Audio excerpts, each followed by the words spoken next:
Okay, magandang araw mga paps. Ito magpapalit tayong transmission fluid ng Nissan Navara. Ganda.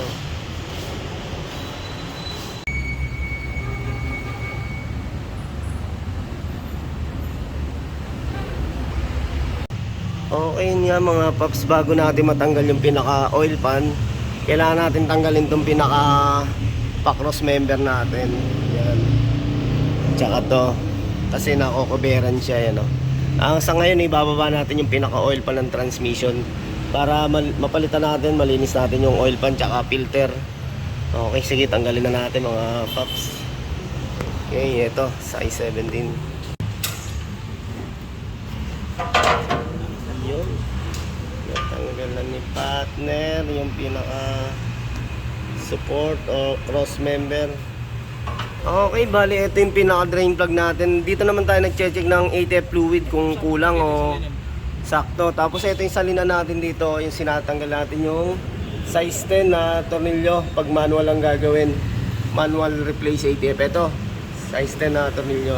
Tanggalin lang natin yan. Tapos dyan nga tayo nag-check mga paps. Okay, pag dialysis naman pupunta tayo rito sa linya sa harap.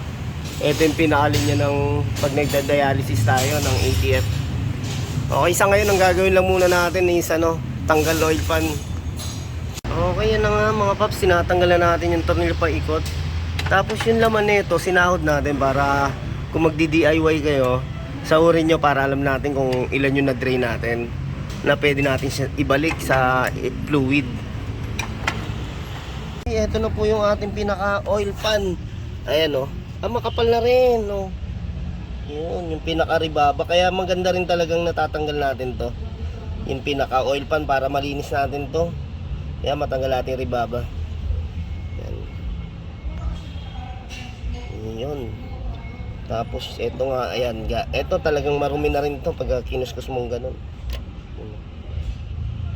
Ayun mga paps, sa unang palitan kung 50k mileage pwedeng tanggal oil pan tayo. Sa next pwedeng dialysis. Yan, meron din tayong dito ng dialysis mga paps. Ito yung ating machine ng dialysis. Kung halimbawa gusto nyo magpa-dialysis, yan, meron tayo dito. Tapos yan, sinasama natin sa linis itong transmission filter natin.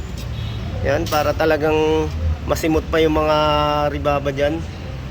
Tsaka lilinisin na rin natin. Ito mga paps, yung gantong transmission filter hindi basta-basta pinapalitan to.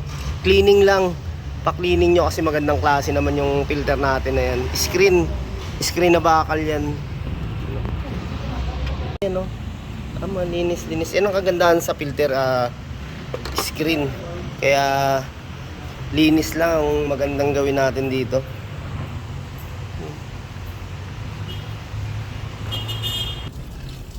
Bali, ito yung pinaka-gasket natin. Yan hindi na natin pinapalitan yan kasi magandang klase yan. Pwede pa yan. Ito, lalagyan lang natin ng silicone gasket na manipis. Okay mga paps, ito yung na-drain natin na transmission fluid. Yan, medyo malabo na rin talaga. Halos 5 liters ang gagamitin natin. Ito na, nalinis na natin yung pinaka-transmission filter mga paps. Talagang madali lang naman siya. Ginamitan lang natin siya ng kerosene tsaka sabon. Ayan. Tapos sinangina na rin natin para tuyong-tuyo. Salina na natin. Ito yung gamit natin. Matic S. Ayan. Gumawa tayo ng imbudo papunta ron sa transmission. Okay mga paps, 5 litro na yung nailagay natin.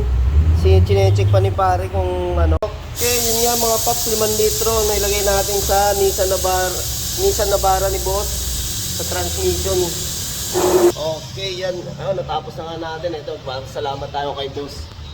Si Boss TJ. Yan, thank you boss. Boss, taga saan po ba kayo? Taguig. Sa Taguig si boss. Pinasyalan pa tayo dito sa Kunoy Garage. Thank you. Thank you din kay Albert. Ayun, thank you boss. Thank you. Ayos. Okay.